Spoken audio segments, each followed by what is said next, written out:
Judge Fee released Melly's ex-girlfriend, Mariah Hamilton, from jail, and granted Melly's lawyers an opportunity to seek his release as well. Following her release, Hamilton expressed gratitude to her family and friends in a Facebook post on February 9th. She wrote, "And to my village, thank you. To my village, I love y'all so much. God's plan, not mine." She also voiced her discontent over the courtroom proceedings being broadcasted on local news. Mariah Hamilton is spending her first day at the Broward County Jail. She has no arrest record until now.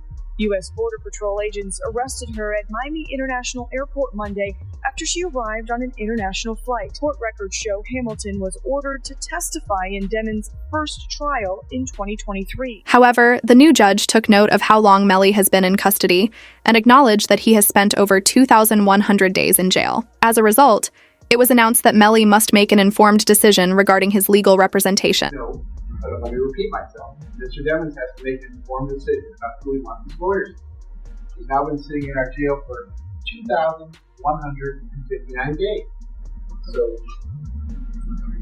how long would you like to be able to make that decision? I can't determine when the investigation will be over. That's the Broward Sheriff's Office, but I can, as I said, I'm just asking for, and then I'm asking for a day or two. And you can decide by tomorrow. But also reserve all of tomorrow. The judge was shocked that Melly has been behind bars since February 2019 without a verdict. He directly demanded that prosecutors provide a clear justification for why Melly shouldn't be granted bond. In response, prosecutors took a drastic step. They are attempting to pressure Band into testifying against Melly in the upcoming trial. They have even filed paperwork to have Bortlen and Melly tried together in the same case. Here, and you can try them together. It is to the benefit of the state to try them together, just more efficient. You don't have to do things again and again, do it all at once, and also get a better chance of having them incriminate each other during the trial.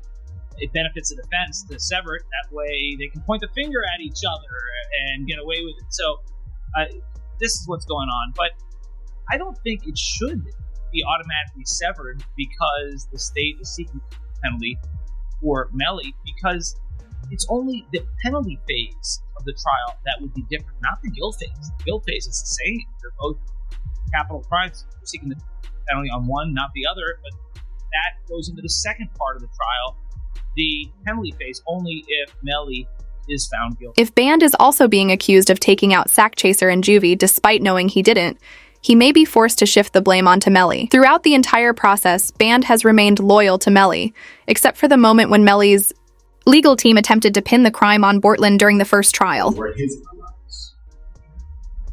Cortland Henry shows up at Memorial Hospital, Miramar. You don't see him sitting there, or where you will see him sitting is in the driver's seat of a car, two bodies, car, riddled with bullets. When he shows up with a change of clothing, change of shirt, powder residue on his hands, evidencing that he is a firearm. And he lies. He lies about where the incident occurred. He lies about how it occurred. And he lies about not having the phone. I think it was Miss Bradley herself who said, everybody has a phone in the pocket, not Cortland Henry. According to Melly's lawyer, it was always Bortlen who misled the feds, had gunpowder residue on his hands, and was the first person seen with Sack Chaser and Juvie after they passed. This was later confirmed during the original trial when a forensic scientist verified the presence of gunpowder residue on Bortlen's hands. So the right hand of Cortland Henry contained two component particles, and the left hand contained one particle characteristic of residue and one two-component particle. Okay. And can you explain to us what that means? Basically, overall, there was residue present on the hands. Band wasn't happy about this, and when Melly's first trial ended in a mistrial, he posted a cryptic tweet the same day. The tweet read, "Mind games don't work on people like me," followed by a handshake emoji, making it seem like he might be accepting some sort of deal. Meanwhile, concerns are growing that Melly may be struggling financially to cover his legal fees. Reports have surfaced revealing that his mother started a fan subscription account, and in a recent interview, she discussed why she created it and how much money she has made from it. Why did you decide to break the internet the other day? You saying that you're YNW Melly's mom and you're about to hit fans. Why not? You make money while you sleep, and I turned 40 this year. Why not do something crazy? Did you start it yet though? What? My only? Yeah. How much you made the first day? I just need to know the first day. The first day was pretty epic. It was pretty epic. Give me a ballpark figure. Like 40-ish. One day? Day one. This caught the internet off guard, with DJ Academics weighing in and sharing his thoughts on the situation. YNW Melly's mom has announced that she's going to be starting her own. And I got to be honest with y'all, man. This is perplexed. The reason why it's perplexing is because I can't understand why she's doing this.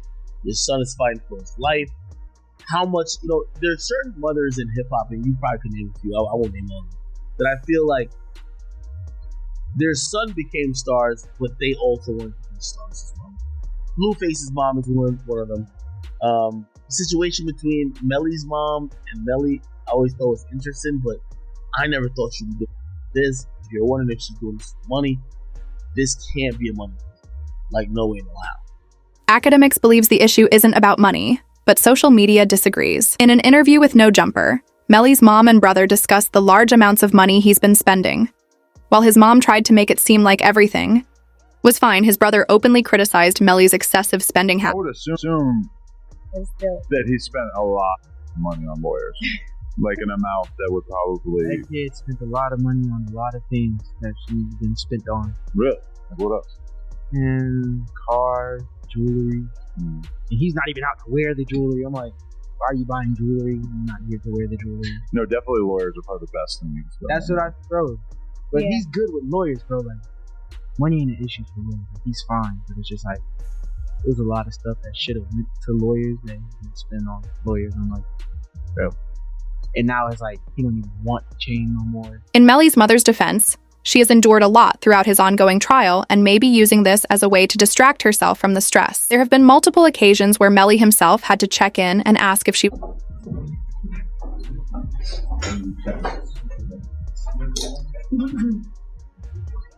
Sorry.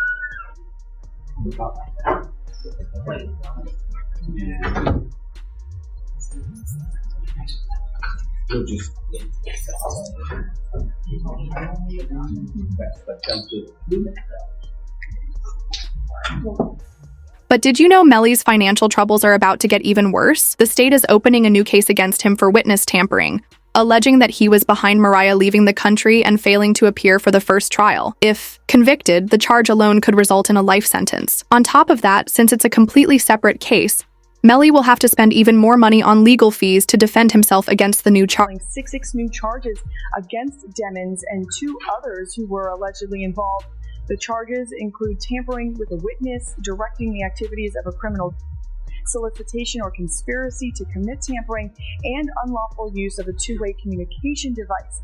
Now, a couple of those charges actually carry a life in prison sentence if there's a conviction. However, with Melly's ex-girlfriend Mariah now involved in the second trial, she could be the one to put him behind bars. People from her hometown claim that she allegedly had a call with him on the night of the crime. As for the witness tampering allegations, Juvie's father investigated Mariah and discovered the tactics Melly allegedly used to keep her from testifying in the first trial. This kind of crazy way that Melly was communicating. He wasn't allowed to use the phone. He was passing notes to people, and then this person's calling this person, and then that person. They like to me, they're going for extreme measures, trying to cover up or convince people not to testify, like Mariah's mom.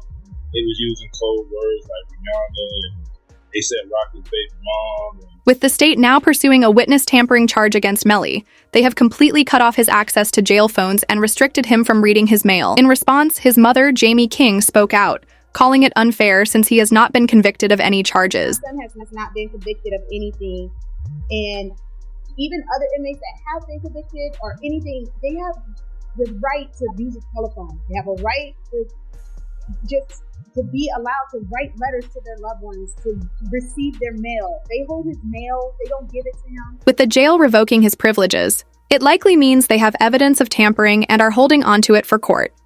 Authorities can't risk Melly continuing to communicate with the outside world and potentially interfering further with his case. However, this hasn't made things any easier for his mother, Jamie King. In the interview, she expressed her heartbreak over the situation, saying she's devastated for her son. You saw Melly's statement just saying how he's been hurt, how he's scared for his life. As a mother, how did that make you feel? It's heartbreaking. It made me feel completely helpless. Broward Sheriff's Office definitely needs to be investigated. I mean, they are making up their own rules. We've tried to go to court about this situation. The judge really doesn't have any jurisdiction when it comes to the jail, because we actually had a hearing about the mistreatment of him, and the jail they make their own rules. And I don't think that's fair, because I know that they need to answer to someone too. Jamie King's comments about Melly not being treated fairly in jail sparked attention online. In response, Charleston White shared his opinion, stating that this is exactly how Melly deserves to be living behind bars. The YNW Melly. I'm so happy he in jail getting mistreated. Yeah, I'm so happy he in jail getting mistreated, homie. Homie, when you take a life, homie, you ain't got a right to complain about a motherfucking thing about being mistreated. When you done chose to play, think somebody. Even Boozy spoke out, acknowledging how stressful this entire situation has been for Melly's mother. She then... I met his mama while he was in. Okay. I met his mom while he was in, and she real, bro. You know, she real. You stressed out. I heard she had a...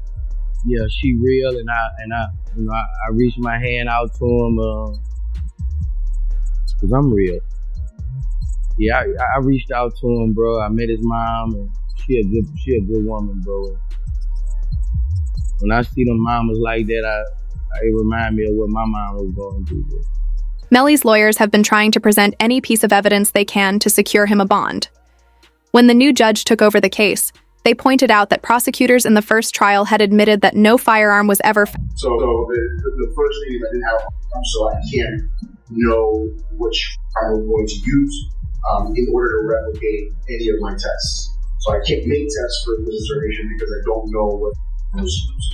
Okay.